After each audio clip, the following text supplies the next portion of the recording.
Now it's time to start the outlining phase of this final essay. Remember that I said this essay is an erector set, just like we're building a little Lego castle. I know some of you are at this point now where you've planned your topic, you've written the proposal, and you've sort of written a first draft of an abstract, and you've talked with each other on the discussion board, and you just kind of want to say, okay, I'm just going to sit down and write this essay. I have all this information that I've gathered. I've done a bibliography. I've talked to people. I'm done. I'm just going to write this essay. Well, when that happens, the result is an essay that generally consists of long run-on paragraphs without purpose or wordy and not well logically organized.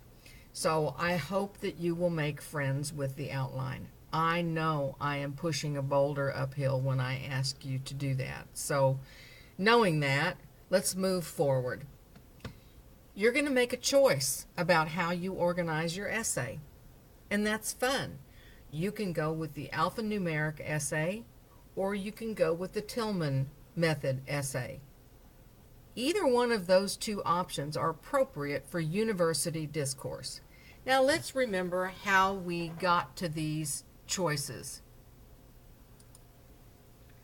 Remember that in Blackboard, information is located in large panels on the left menu bar. So we went to course assignments. You remember these exercises from the beginning of the semester, and we scroll down and we see there was your topic proposal that you've already completed. There's the annotated bibliography that you've completed. And now we have these next phases of the erector set that is the multiple source essay. Let's open that folder together. When we open that folder, there's a tutorial at the top that explains how things are organized in this section of the project. Remember, this is a 6-week project, so you'll want to carve out time throughout the next 6 weeks to study each one of these folders in this study module. The discussion boards are described here. Preparing the final multiple essay is here with all of your checklists and things. This is the grade rubric that you might want to look over. But right now, we're going to look at the study materials.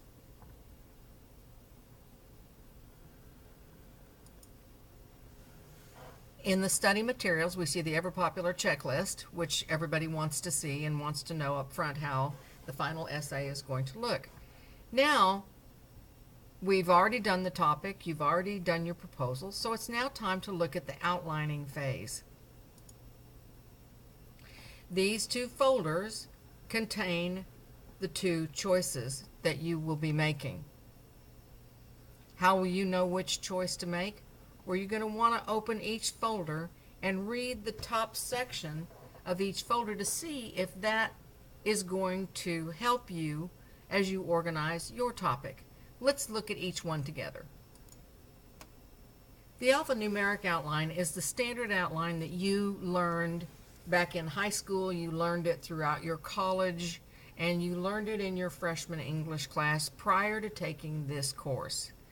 Now, some of you may say, oh my gosh, I know I learned about alphanumeric outlines, but oh my goodness.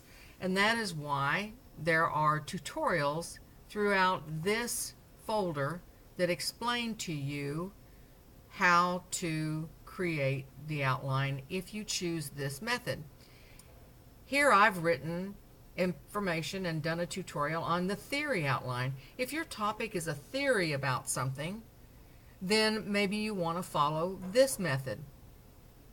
The problem solution essay is also formatted a little bit different way, and if you have a problem solution topic, you might want to take a quick look at that and see if that works for you.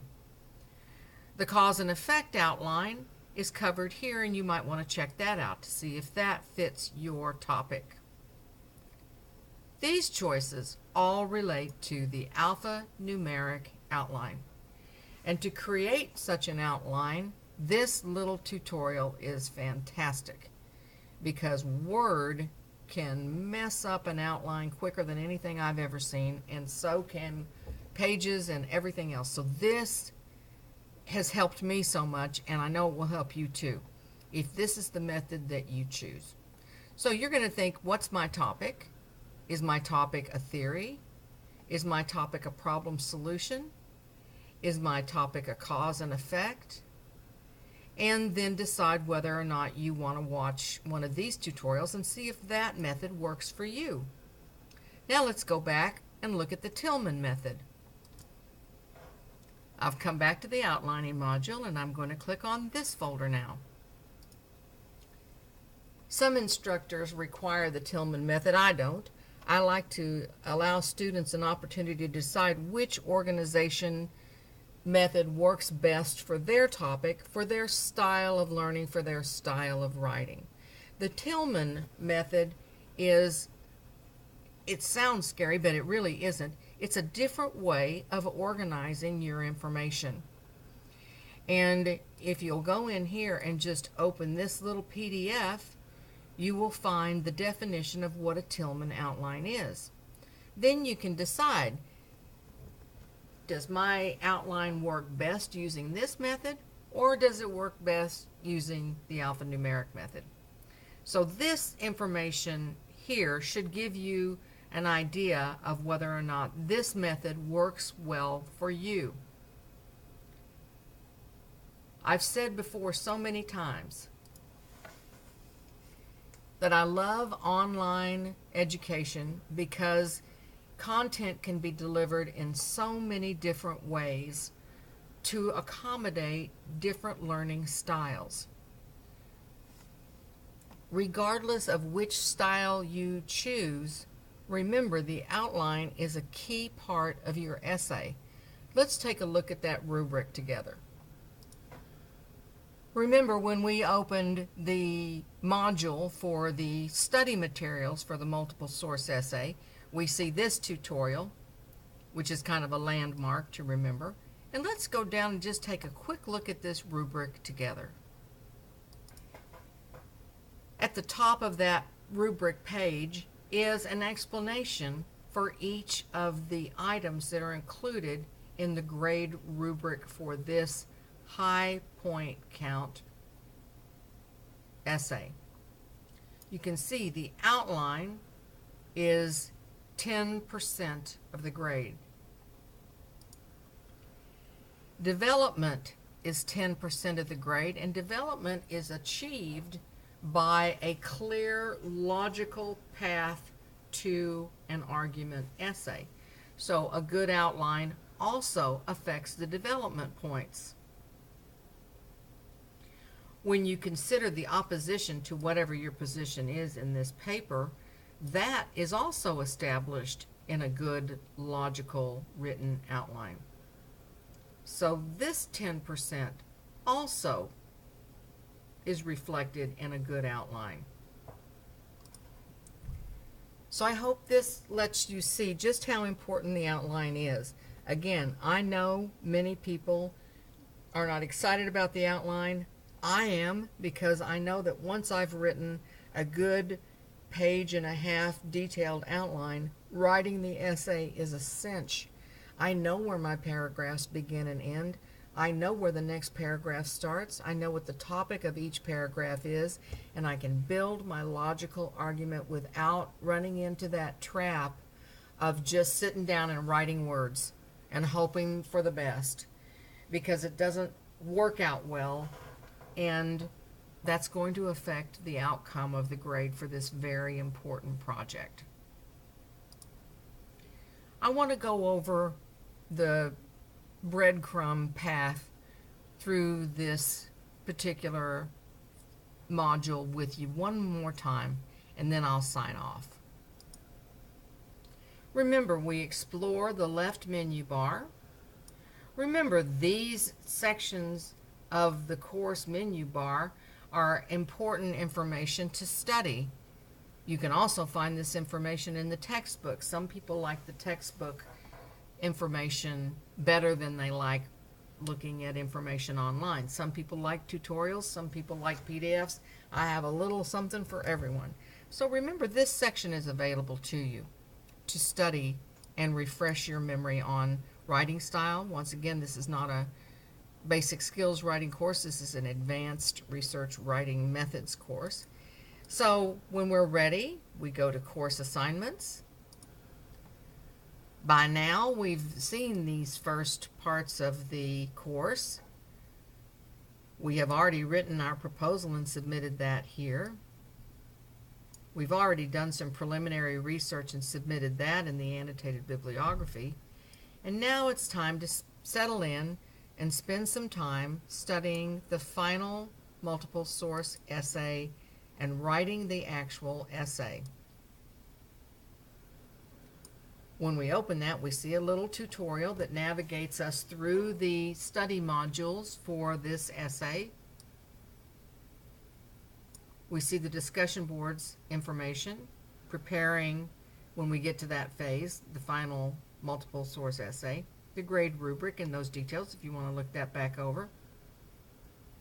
And then when it's all said and done at the end of the semester, this is where you'll come and find those magical words to submit the one single long PDF document that contains your outline, your image, title, abstract, essay, works cited. Right now, we are at the phase where we're going to go to the study materials. And there we see the checklist. This is more information about that. And we are right now at the phase of outlining our topic. Later, we'll be looking for images, or maybe already are looking at images, and we're going to want to study this information about the qualitative side of the essay. This information is about the abstract. Here are some nifty little tips and tricks for writing an argument essay. And right now, we are at the phase of writing the essay that is outlining the topic. And there's a choice to be made. Do I want to organize my essay using an alphanumeric outline? Or do I want to use the Tilghman Method? Either way is fine with me as long as those rules are followed and the outline is presented in a detailed format. Most outlines are about 1.5 pages to 2 pages long. If you submit an outline that is just a sketch of ideas, that will reflect in the scores for your essay. Please make friends with the essay. I know that you are into it now and enjoying talking with each other on the discussion board. And at this point, you've selected people in that discussion board for weeks 8 through 10 who you can communicate with, who you can post your ideas about your outline. There are so few discussion boards in this course for that very reason, because each one of those boards is so important. Your valuable resource throughout this process includes your fellow students. So enjoy this part of the process. You'll thank me when you've completed a wonderful outline and you see how easy that makes the writing process. I know you're not thanking me right now, but you will when you complete this process. That concludes this tutorial on the outline for the multiple source essay.